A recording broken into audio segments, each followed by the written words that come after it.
सुभान अल्लाह। अपने बेटे को दीन सिखलाई, अपने बेटे वरना समाज उजड़ जाएगा। मैं अपनी माँ बहन बेटियों से कहता हूँ, सिर्फ पर्स, सिर्फ साड़ी, सिर्फ साफ कपड़ा और सिर्फ टेलीविजन, फिर हाथ में रिमोट, अच्छा खाना पीना, यही जिंदगी नहीं है। शौहर बेचारा सऊदी अरब में है और ये यहाँ दूसरों से बातें कर रही है, बातें कर रही है। घर तुम्हारा, टका तुम्हारा और बीवी तुम्हारी नहीं, वो दूसरे की है। वो दूसरे से बात हो, एक घंटा तक फोन से, तुमसे सिर्फ पैसा है, पैसा पिछले महीना भेजे थे तुम 10,000 रुपए, इस बार 20,000 भेजना, खर्चा इस महीने का बढ़ गया है। अब वहां से 20,000 मंगवा लेती है और सारा पैसा खर्चा कहाँ हो रहा है, वही देवर है, उधर भाकर है, ये है वो है, इधर से 1 घंटे तक बात हो रही है, पैसा उसका, मस्ती दूसरे के साथ कर रही है। औलाद तबाह हो जाएगी, जिंदगी तबाह हो जाएगी, समाज तबाह। अल्लाह के लिए रिस्क लो, अल्लाह के लिए सीने पर सब्र का पत्थर रखो, अल्लाह के लिए जो बिजनेस करता अल्लाह से खसारे में नहीं रहता। इतने बड़े बुजुर्ग थे, मेहमान नवाज थे, जब भी मेहमान आता कर्ज ले ले करके खूब मेहमान की खिदमत करते। और हदीस में भी आया है, मन कान युमिनु बिल्लाहि वल यौमिल आखिर फलयुकरिम ज़ैफा। जो मोमिन अल्लाह आखिरत के दिन पे ईमान लाता है उसको मेहमान की इज्जत करनी चाहिए। फल यसील रहीम हो, जो मोमिन है अपने रिश्तेदारों से अच्छा सलूक करना चाहिए। जो मोमिन है उसे या तो अच्छी बात बोलना चाहिए या चुप रहना चाहिए, बकड़ बकड़ नहीं करना चाहिए, फालतू बात नहीं बोलना चाहिए। अगर औरत इस हदीस पर अमल कर ले तो न लड़ाई होगी, न झगड़ा होगा, न तकरार होगी, न तलाक होगी, न सास और बीवी के चक्कर में लड़का घर से भागेगा, कभी नहीं होगा। अच्छा बेटा घर से भाग जाता है, वो चाहता है कि बीवी भी खुश रहे, माँ भी खुश रहे, मगर वह दोनों औरत है, दोनों आपस में लड़ती है और वह दोनों चाहती है कि बेटा मेरा रहे और ये चाहती है कि शौहर मेरे कब्जे में रहे। वह दोनों औरत चाहती है कि मैं इनके कब्जे में रहूं, मैं उनके कब्जे में रहूं। वह दोनों आपस में लड़ती है और हमारे ऊपर दोनों कब्जा करना चाहती है। अब ऐसे में एक अक्लमंद बेटा वो चाहता है कि माँ भी खुश रहे, वो चाहता है कि बीवी भी खुश रहे, मगर वह ये दोनों को खुश रखने में फेलियर हो जाता है। अगर थोड़ा सा कमजोर रहा, अच्छी सोहबत नहीं मिली तो मुगल सराय के मौलाना की तरह फांसी के फंदे पे लटक जाता है। एक मौलाना लटक गया फांसी के फंदे मुगल सराय में, नाम नहीं बोलूंगा, गीबत हो जाएगी, मैं इबरत की खातिर में बोल रहा हूं। इसलिए ज्यादा दुनिया दुनिया हाय पैसा वैसा मत कीजिए कि पैसा बोलता है, पैसा रहेगा तो इज्जत होगी। वो डकैत और खोंडा है तो 50 गाड़ी आगे पीछे चल रही है, क्या इज्जत है? आप मौलवी साहब बन करके खाली मस्जिदे में झाल बजाइए और कोई इज्जत वगैरह नहीं मिलेगी। पैसा वहां डकैतों को देखिए। मैं कहता हूँ होश में आ जाओ। बगल में सीवान है, तुमने देखा होगा एक आदमी का क्या चलता था, दरबार लगता था, आगे पीछे ये वो, 50,000 इधर उधर, हजार सैकड़ों गाड़ी, कहाँ जेल भागलपुर, कहाँ गाड़ी का काफिला, वो सब था। उससे पहले क्या था देखा आपने? 17 साल जेल में सड़ा, जेल ही में गया, लाश भी घर लौट के नहीं आई। सुना? एक डकैत हमारे इलाके में अलग सिंह था, अलग सिंह राजपूत, याद है मुझको आज तक।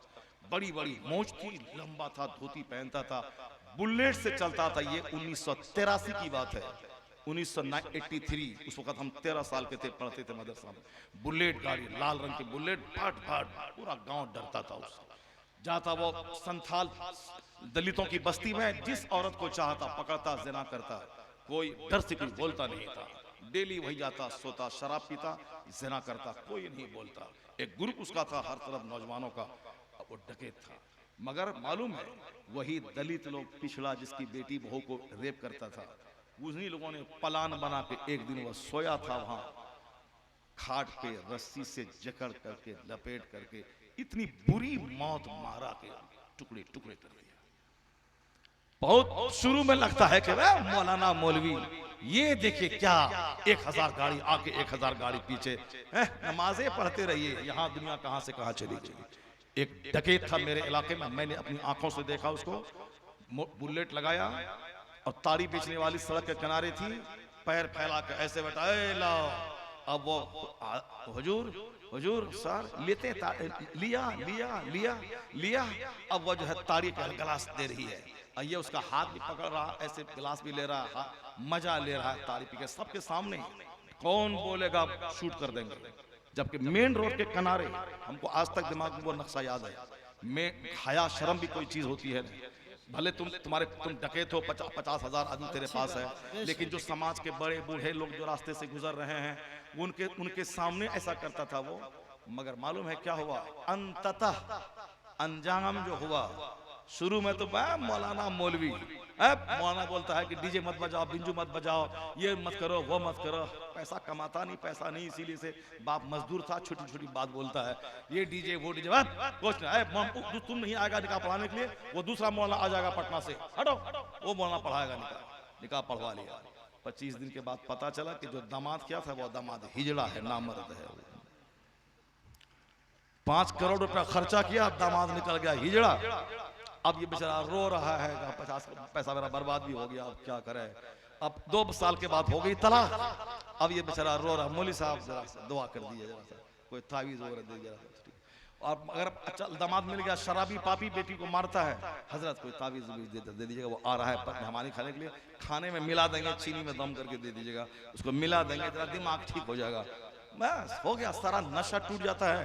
मौलाना मौलवी दुनिया अल्लाह है।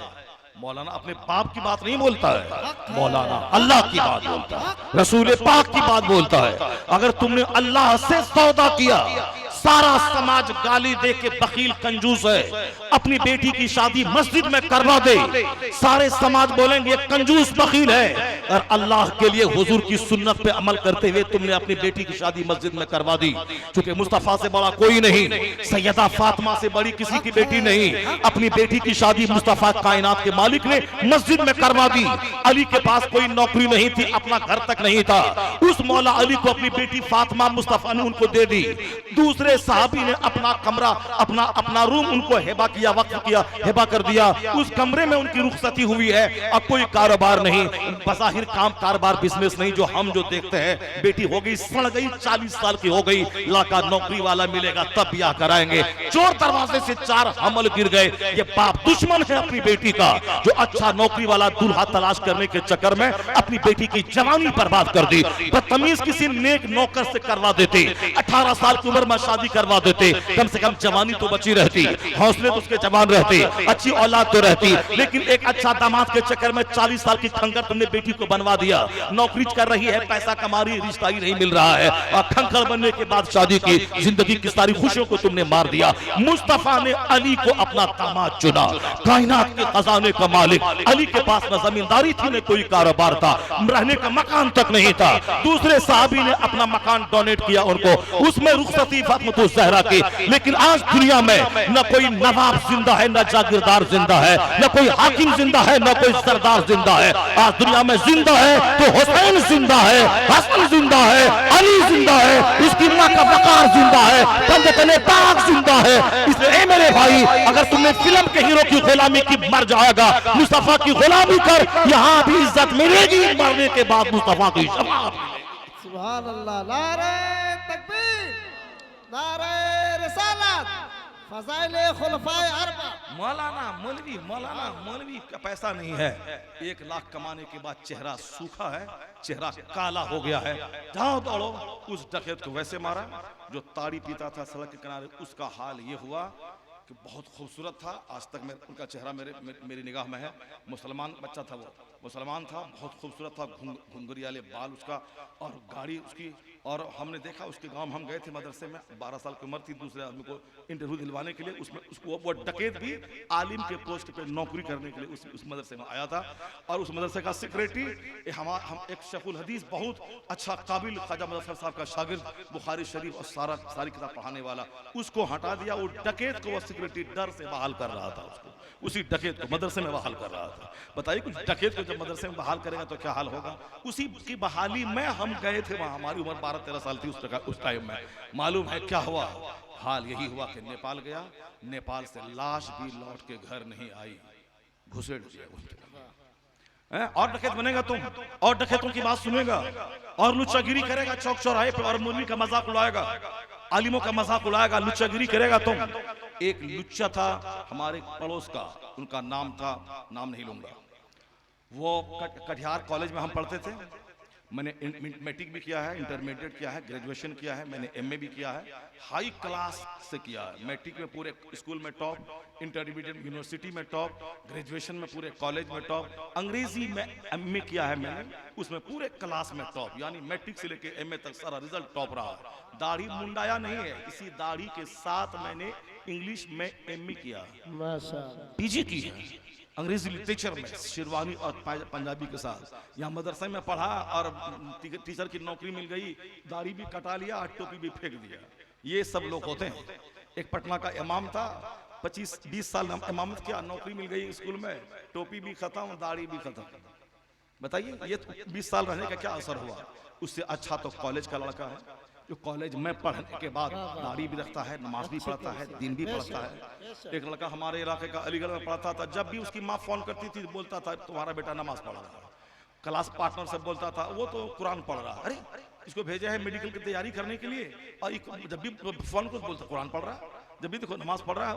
उसकी माँ उसका बाप परेशान था, ये जब भी फोन करते हैं तो उसका क्लास का दोस्त बोलता है कि वो नमाज पढ़ रहा है, वो तिलावत कर रहा है। क्या करेगा ये? नीट निकाल पाएगा? 720 नंबर में 680 नंबर लाना होगा, 690 नंबर, तब जाके अच्छे कॉलेज में एडमिशन होगा। वरना 1.5 करोड़ रुपया दे के एक आदमी हमारा अपनी बेटी का एडमिशन बंबई के मेडिकल कॉलेज में करवाया। उसी का अपना खास साढ़ू 1 टका दिए बगैर उसका बेटा 680 नंबर लाया। अलीगढ़ यूनिवर्सिटी में अभी 10 दिन पहले MBBS में एडमिशन हुआ उसका। हमारे मदरसे में वो पढ़ाता है, मौलाना साहब, अपने बेटे को पढ़ाया उन्होंने, 8,000 कमाता है अभी। अब बेटा अब 5 साल के बाद MBBS डॉक्टर बनेगा माशाअल्लाह। उसी अपना साढ़ू 1.5 करोड़ रुपया देके अपनी बेटी का एडमिशन बंबई में करवाया। चूंकि नंबर तो नहीं लाया, नंबर लाना होगा। उसको माँ फोन करे, क्या करता है? ये कुरान पढ़ रहा है, नमाज पढ़ रहा है। मालूम है जब नीट निकाला तो सारे बच्चों में टॉप नंबर लाया। क्यों? जो आदमी नमाज पढ़ेगा 24 घंटे नमाज नहीं पढ़ता है, नमाज पढ़ता है 15 मिनट। नमाज की बरकत पढ़ाई में होती है कि जिसको पढ़ने में 5 घंटे में याद ना हो, नमाज के सदके में वो 10 मिनट में याद हो जाता है। इसलिए अपने बच्चों को नमाजी बनाइए, अपने बच्चों को नेक बनाइए, बच्चों के सामने दीन का चर्चा कीजिए। मौलाना मौलवी के चक्कर में मत पढ़ना, चक्कर में पड़ेगा तो तुमको दाढ़ी रखवा देगा, टोपी पहनवा देगा, पंजाबी पहनवा देगा, बूढ़ा बना देगा। वो सब के चक्कर मत पड़ना, वो सब गरीब लोग होते हैं, कमजोर लोग होते हैं। गरीब लोग कमजोर होते हैं। लालू यादव जितना जहाज पे नहीं चढ़ा होगा उतना सरकार ताजुश शरिया जहाज पे चढ़ा है। सुभान अल्लाह। रिकॉर्ड अब वहां से world record, Guinness book of the world, यानी वो एक माहनामा छपता, सालाना रिपोर्ट छपती है वहां से, वो जॉर्डन से। उस रिपोर्ट में था कि पूरी दुनिया में सबसे ज्यादा रिवॉल्यूशनरी पर्सनैलिटी, इनकलाबी शख्सियत, जिनके नाम पे लाखों करोड़ों में जान पैदा हो जाए, जिसके नाम पे लाखों का मजमा जमा हो जाए, दुनिया की वेटी पर्सनैलिटी, वजनदार शख्सियत की सूची में ताजुश शरिया का नाम 30वें नंबर पे जॉर्डन में दिया था कि दुनिया का 30वां ऐसा शख्स है जिनके नाम पे लाखों आदमी पे एक वक्त जमा हो सकता है। वो आज तक साबरमती नदी का किनारा गवाह है अहमदाबाद में, जिनके नाम पे कई लाख लोग इकट्ठा हो गए। 3-4 साल पहले गोवा में, छोटा स्टेट है, कई लाख लोग 10 स्टेट से आकर के एक झलक देखने के लिए बेताब थे। वहां का चीफ मिनिस्टर परेशान था, ये आदमी है कि फरिश्ता है? हमारे नाम पे तो 10,000 लोग, इनके नाम पे कई लाख लोग जमा हो गए गोवा जैसे स्टेट में। ये कौन था? इसी सीतामढ़ी में नाम छपा पोस्टर में 6 लाख लोग जमा हो गए उनकी एक झलक देखने के लिए। ये वजनदार शख्सियत अगर कोई थी उस तक का ताजुश शरिया की। वह डॉक्टर नहीं थे, इंजीनियर नहीं थे, प्रोफेसर नहीं थे, एक मौलवी थे, मौलाना थे, मगर अल्लाह ने दीन की खिदमत के बदले में वह इनाम दिया कि 7 घंटे तक प्रधानमंत्री नरसिम्हा राव बरेली शरीफ के सर्किट हाउस में बैठा हुआ इंतजार करता रहा कि ताजुश शरिया मुझसे मुलाकात कर ले, वो इजाजत दे मैं उनके पास आ जाऊं। ताजुश शरिया बोला नहीं, हमने बाप दादाओं से मसलक की खिदमत की, जो जिम्मेदारी पाई है उससे फुर्सत कहां है मैं किसी हाकिम से मुलाकात करूं। जो मौलवी ताजुश शरिया के खिलाफ बोलता है वह प्रधान के पास फोटो खिंचवाने वाला, मुखिया के पास बैठ के सेल्फी लेने वाला, मंत्री का झोला ढोने वाला, वो क्या जाने ताजुश शरिया कौन है। प्रधानमंत्री 7 घंटे तक बरेली के सर्किट हाउस में नरसिम्हा राव बैठा रहा, ताजुश शरिया ने मुलाकात नहीं की। सोचा लोग दबाव बनाएंगे तो आपने कार पर बैठकर अपनी बेटी के घर बहेड़ी चले गए, जब तक ये प्रधानमंत्री बरेली से नहीं गया उस वक्त तक वो बहेड़ी से बरेली नहीं आए। ये बताए कौन था जो इस दौर में गौसे आजम की याद ताजा कर गया, जुनैद बगदादी की याद ताजा कर गया, जनाब दाऊद ताई की याद ताजा कर गया। वो इस अहद का जुनैद बगदादी नाइब गौसे आजम अख्तर रजा का अज़हरी था।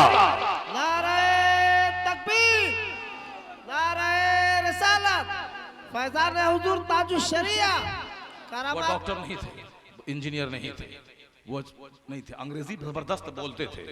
एक करामत मुहद्दिस कबीर ने बयान की कि मैं उनके साथ में यूरोप के किसी मुल्क में था, वहाँ सारा हाल भरा हुआ था। वहाँ तकरीरें अक्सर हाल में होती हैं, रूम में होती हैं, बाहर जलसा ऐसे जैसे होता है इंडिया में वैसे नहीं होता। इसीलिए तो हम लोग कहते हैं कि सारे जहां से अच्छा हिंदुस्तान हमारा, हम बुलबुले हैं इसकी यह गुलसिता हमारा। वो अमित शाह के नाना का है क्या हिंदुस्तान? नहीं नहीं, कभी नर्वस मत होना, ये हमारे बाप दादाओं ख्वाजा गरीब नवाज का हिंदुस्तान है। यहाँ के जर्रे जर्रे से हमको प्यार है, यहाँ के फल दरख्त और यहाँ के पत्तों से प्यार है। इसलिए प्यार है कि ये हमारा वतन अजीज है, इसको हमारे बुजुर्गों ने सींचा है। मखदूम अशरफ जहांगीर ईरान छोड़ के हिंदुस्तान को पसंद किया है, इसलिए सारे जहां से अच्छा हिंदुस्तान हमारा, हम बुलबुले हैं इसकी ये गुलसिता हमारा। आला हजरत के वालिदैन बड़हेज पठान के रहने, कबीले बड़हेज के पठान अफगानिस्तान के थे।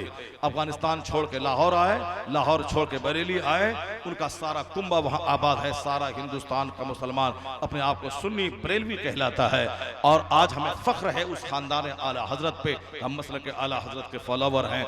जिस हिंदुस्तान को आला हजरत के बाप दादा ने पसंद किया है, इसलिए तो हम कहते हैं अमेरिका से अच्छा हिंदुस्तान हमारा, चाइना से अच्छा हिंदुस्तान हमारा, ब्रिटेन से अच्छा हिंदुस्तान हमारा, यानी सारे जहां से अच्छा हिंदुस्तान हमारा। कभी कभी नर्वस मत होना। सुभान अल्लाह, अल्लाहु अकबर। बहुत टाइम हो गया। हाँ, जिंदाबाद, जिंदाबाद, जिंदाबाद। बात बहुत हो गई हमारी, बस आखिरी पॉइंट, आखिरी बात नहीं बोलता हूँ, गौर से सुनिएगा। कभी मौलाना मौलवी को हकारत की निगाह से मत देखिएगा। 1000 बीघा जमीन जोतिए जमींदार, 50 फैक्ट्री चलाइए बिजनेसमैन, डीएम बन जाइए सर्विसमैन, नाइबे रसूल नहीं होइएगा। नाइबे रसूल वही होगा जो कुरान हदीस का इल्म अपने सीने में रखेगा। कोई बड़ा नहीं है, सबसे बड़ा मेरे मुस्तफ़ा है। बाद अज खुदा बुजुर्ग तो ये किस्सा मुख्तसर, और जो मुस्तफ़ा का नाइब है वही सबसे बड़ा है।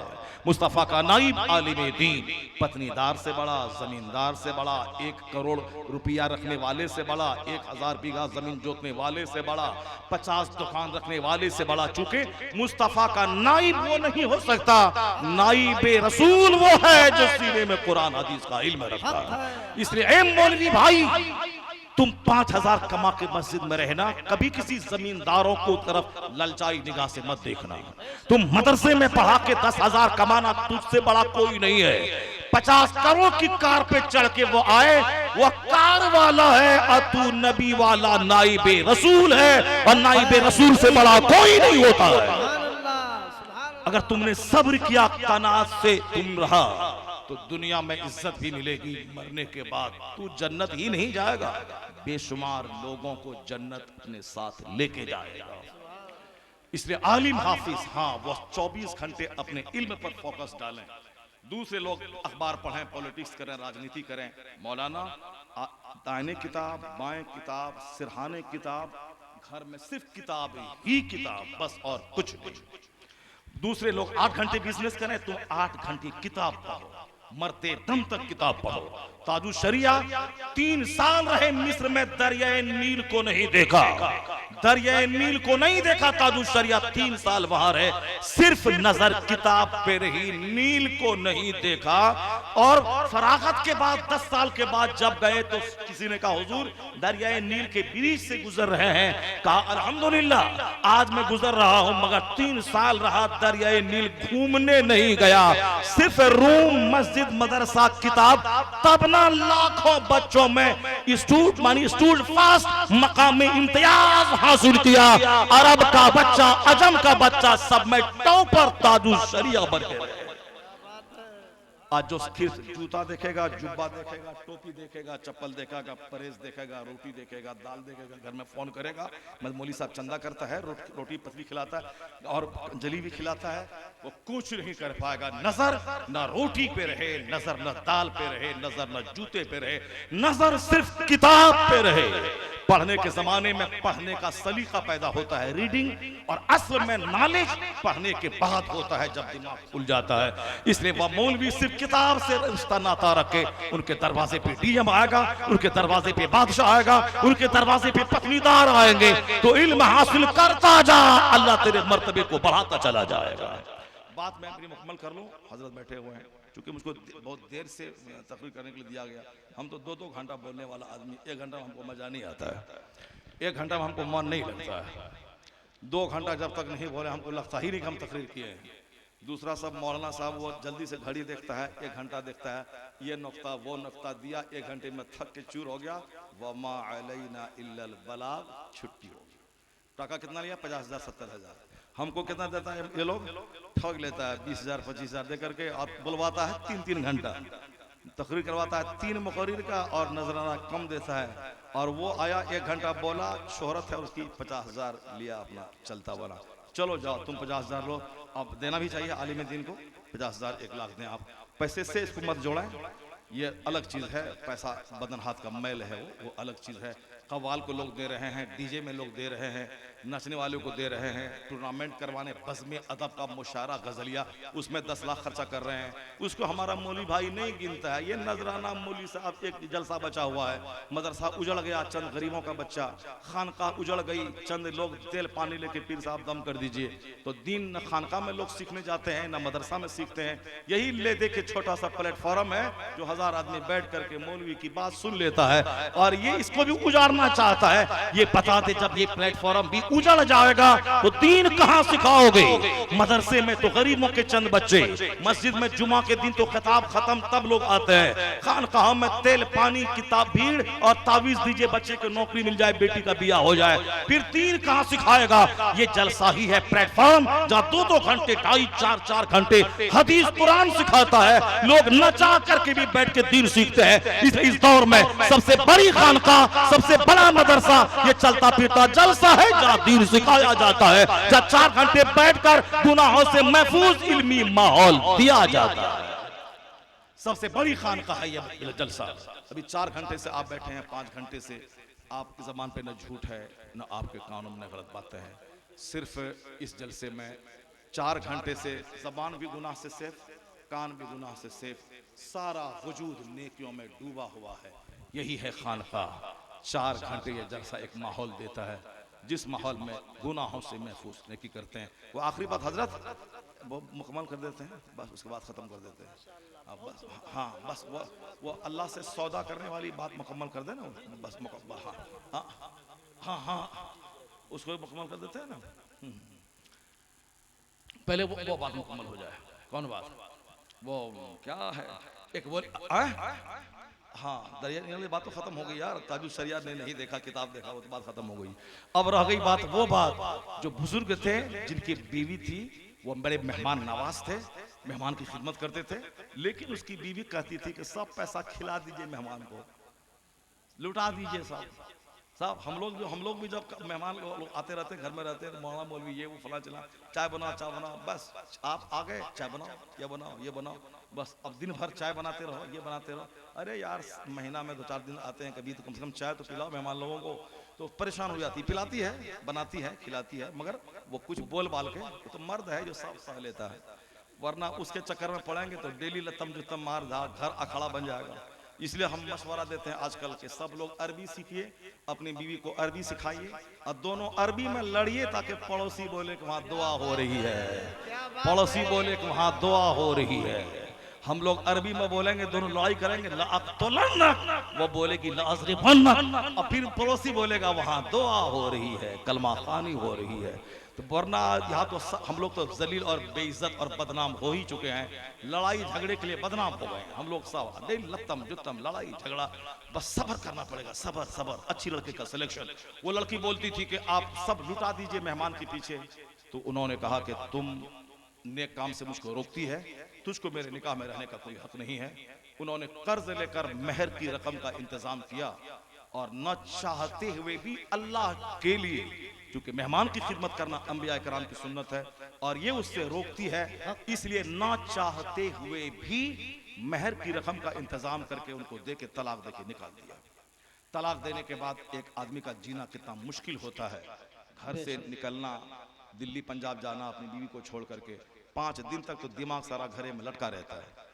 उसके बाद जब 10 दिन वहाँ के माहौल में रहता है तब मन फ्रेश हो जाता है, फिर वो फोन से बात करता रहता है, लेकिन 5 दिन तो बिल्कुल बोझल सर लेके रहता है। पढ़ने के ज़माने में जब घर छोड़कर जाते मदरसा, 5 दिन तक मन नहीं लगता था। फिर उसके बाद 5 दिन के बाद अपना लाइन पे गाड़ी आ गई, अपना रहते थे 5 महीना, फिर घर आए, जहाँ रहे, फिर जाने का मन नहीं करता था। जहाँ घर गए 5 दिन फिर दिमाग लगा रहता था। जब बीवी चली आती है मैके तो 5 दिन तक शौहर को नींद नहीं आती, घर में घर घुसने का मन नहीं करता है। जिसको सच्ची मोहब्बत हो बीवी से, उसके बगैर आदमी रह नहीं सकता है। और लेकिन वो सब्र करके रहे, चूंकि उन्होंने अल्लाह के लिए उसको तलाक दिया था। नेक रास्ते राह में वो रोकती थी, टोका टोकी करती थी मेहमान नवाजी के लिए, सब्र का पत्थर सीने पे रख के तलाक दे दिया। अब अल्लाह से सौदा था, अल्लाह की मोहब्बत में न चाहते हुए बीवी को तलाक दिया था। अल्लाह से सौदा जो करता है, अल्लाह ज्यादा दिन तक उसको मोहताज नहीं रखता, बदला उसको फौरी अता करता है। सौदा करके तो देखे, कड़ाके की सर्दी में नमाज पढ़ के देखे, सजदा करके देखे, अल्लाह कहाँ से देता है। वो एक दिन वाज कर रहे थे, दौरान वाज पहले तो बड़े बड़े बादशाहों की बेटियां, बादशाहों की बीवियां रातों रात सजदे करती थी, नमाज पढ़ती थी, लाख लाख बार दरूद पढ़ती थी। जैसे हारून रशीद की बीवी साहब जुबैदा, वो कनीजों को बुलाती थी, पैसे शाम में देती थी और दिन भर उनसे दरूद पढ़वाती थी। सुभान अल्लाह। वो तो हमारे बिहार का जमींदार लोग है, वो लोग नौकरानी से भी ज़िना करके बोलता है, रईस लोग ऐसे ही करता है। रईस लोगों का यही है, जब तक ज़िना न करे, शराब न पिए, वो कोई रईसी है क्या? वो इधर है। मगर पुराने जमाने के मालदारों के घर में अल्लाह समझ, वहाँ की शहजादियां, उनकी बेटियां तहज्जुद गुजार, एक लाख दरूद पढ़ने वाली, नौकरानी से दरूद पढ़वाने वाली, वो नेक लोग होते थे, नेक रिश्ता खोजते थे, नेक रिश्ता तलाश करते थे। मुबारक नाम का एक शख्स एक आदमी के बाग में रखवाली करता था। बाग का मालिक शहर से दोस्त को लेके आया और कहा कि मुबारक, मेरा दोस्त मेरे साथ आया है, अच्छी खजूर, अच्छा अंगूर दरख्त से मीठा अंगूर लाओ। वो शख्स गया, मीठा अंगूर का खोशा तोड़ा, सामने रख दिया, अंगूर खट्टा था। कहा मुबारक, मेरे दोस्त आए हैं शहर से और तुम खट्टा खजूर लाया, खट्टा अंगूर लाया, दूसरा लाओ। ये दूसरा खोशा ला के दिया, वो भी खट्टा था। कहा मुबारक, तुमने मुझको जलील करना चाहता है, मेरे दोस्त आए हैं, अच्छे दरख्त से अच्छा खजूर अंगूर का खोशा लाओ। ये गया, तोड़ के ला के दिया, वो भी खट्टा था। कहा मुबारक, तुमको तमीज नहीं है, इतने दिन से तुम बाग में रह रहा है कि किस दरख्त का अंगूर मीठा है, किसका खट्टा है। कहा हुजूर, माफी चाहता हूं, आपने मुझको यहाँ निगरानी के लिए रखा है इस बाग में, मैंने आज तक आपके दरख्त का अंगूर चखा नहीं है कि किस पेड़ का अंगूर मीठा है, किसका खट्टा है। चूंकि आपने खाने की इजाजत ही नहीं दी थी, आपने कहा था बाग की निगरानी करना, मैं निगरानी कर रहा हूं। सच तो है कि मैंने अंगूर को चखा नहीं। अल्लाह। बाग का मालिक शजदर, उनके साथ जो दोस्त थे वो सब भी हैरान रह गए, चेहरा तकता रह गया। ऐसा ईमानदार, ऐसा नेक नौजवान इस अहद में। कहा मुबारक, तेरी शादी हो गई है? कहा नहीं। कहा अगर मैं अपनी खूबसूरत बेटी की शादी तुझसे कर दूं तो? वो नहीं बोला नहीं हुजूर, नहीं हुजूर, नहीं हुजूर, जैसे हम लोग करते हैं आजकल जमींदारों के, नहीं हुजूर, नहीं हुजूर। वो बेचारा वो आलिम समझ के इज्जत देता है और हम लोग कहते हैं नहीं छर, नहीं छर, नहीं छर। वो हारून रशीद एक नाबीना आलिम का हाथ धुला रहा था। कहा पहचानते हो आलिम कि तेरा हाथ कौन धुला रहा है? कहा नहीं। कहा खलीफा बगदाद हारून रशीद तुम्हारा हाथ धुला रहा है। वो आलिम नहीं बोले हाँ छोड़ दीजिए, आप क्यों धुला रहे हैं? नहीं, वो क्या बोला? हाँ हाँ, आप इल्मे दीन की इज्जत कर रहे हैं। सुभान अल्लाह। आप इल्मे दीन का एहतराम कर रहे हैं। ये है पहले के आलिम। उन्होंने मुबारक ने क्या कहा? हाँ ये बात तो है, यहूदी लड़की की खूबसूरती देख के शादी करते हैं, नसरानी क्रिश्चियन लड़की का माल देख के शादी करते हैं, नहीं, यहूदी माल देख के शादी करते हैं, क्रिश्चियन खूबसूरती देख के शादी करते हैं। उम्मते मोहम्मदिया का फर्द लड़की की दीनदारी को देख के निकाह करता है, लड़के की दीनदारी को देख के निकाह करता है। आपने अपने मसलक अपने दीन के हिसाब से अगर फैसला लिया है, ये तो उम्मते मोहम्मदिया का तुर्रे इम्तियाज है। ये जुमला सुनने के बाद बाग का मालिक और इम्प्रेस्ड हो गया, घर जाके अपनी बीवी से मशवरा किया। अगर मैं आज मशवरा करूं कि एक नमाजी आदमी मस्जिद में है, नेक परहेजगार अपनी बेटी दे दूं, वो कभी नहीं देगी, मेरी बेटी मर जाएगी, वहां 5,000 कमाने वाला वो क्या खिलाएगा क्या पिलाएगा, अगर डॉक्टर के पास जाने का चक्कर पड़े क्या देगा, नहीं जाने देगा, हम जार खा के मर जाएंगे, हमारी बेटी को उसको मौलवी को नहीं देना है। वो मैकेनिक है, 30,000 महीना कमाता है, वो कलवा है, रंग नहीं देखा जाता है, टाका देखा जाता है, करवा दीजिए उसको। ये हमारी माँ बहन बेटियों का दिमाग बना हुआ पैसा वाला, या अरबपति जहर खा के मर रहा है और ये 30,000 कमाने वाले दामाद को चुन रहा है। वो बाग का मालिक बीवी से मशवरा किया, बीवी भी मुत्तकी पर नेक परहेजगार। उन्होंने कहा ऐसे ही दामाद को तो मैं ढूंढ रही थी। उन्होंने अपनी खूबसूरत दीनदार बेटी से निकाह किससे किया? अपने नौकर बाग के रखवाले से किया। जब बेटी दीनदार थी, मुबारक जैसा नेक वक्त शख्स बाग का रखवाला उनका दामाद बना। जब इनकी बेटी और मुबारक जैसा दीनदार दोनों आपस में मिल के रहने लगे तो उनसे जो बेटा पैदा हुआ वही अब्दुल्ला इब्ने मुबारक पैदा हुआ, जो इस्लामी तारीख का जबरदस्त वली शेखुल हदीस मुहद्दिस कबीर कहलाता है। अल्लाह अगर चाहते हैं कि लड़का नेक बने तो लड़की का सिलेक्शन एक पैसा लिए बगैर दीनदार कीजिए, ताकि बस बच्चा नेक वक्त पैदा हो। अब सुनिए, अब उन्होंने तकरीर की महफिल में दौरान खिताब एक अमीर की बेटी सुन रही थी। उनको लगा कि ये जन्नती आदमी अगर इनके निकाह में मैं आ गई तो मेरे लिए भी जन्नत जाना आसान हो जाएगा, नेक बनना। उन्होंने अपने बाप से मशवरा किया, कहा अबू जान मेरा अक्द उनसे करवा दिया जाए, उसमें दीनदारी झलक रही है। उनके बाप ने बेटी की पसंद को देखकर आया उनके पास, कहा हुजूर मेरी बेटी आपसे निकाह करना चाहती है। आपके बयान को सुनकर काफी मुतासिर हुई है। अब इन्होंने तलाक तो दी थी बीवी को और कई दिन से बगैर बीवी के रह रहे थे। अब देखिए क्या हुआ, जब उन्होंने हाँ भर दी, शादी हो गई। बाप तो मालदार था ही, सोने चांदी हीरे मोती से सजी हुई पोटली अपनी बेटी को देकर रुखसत किया।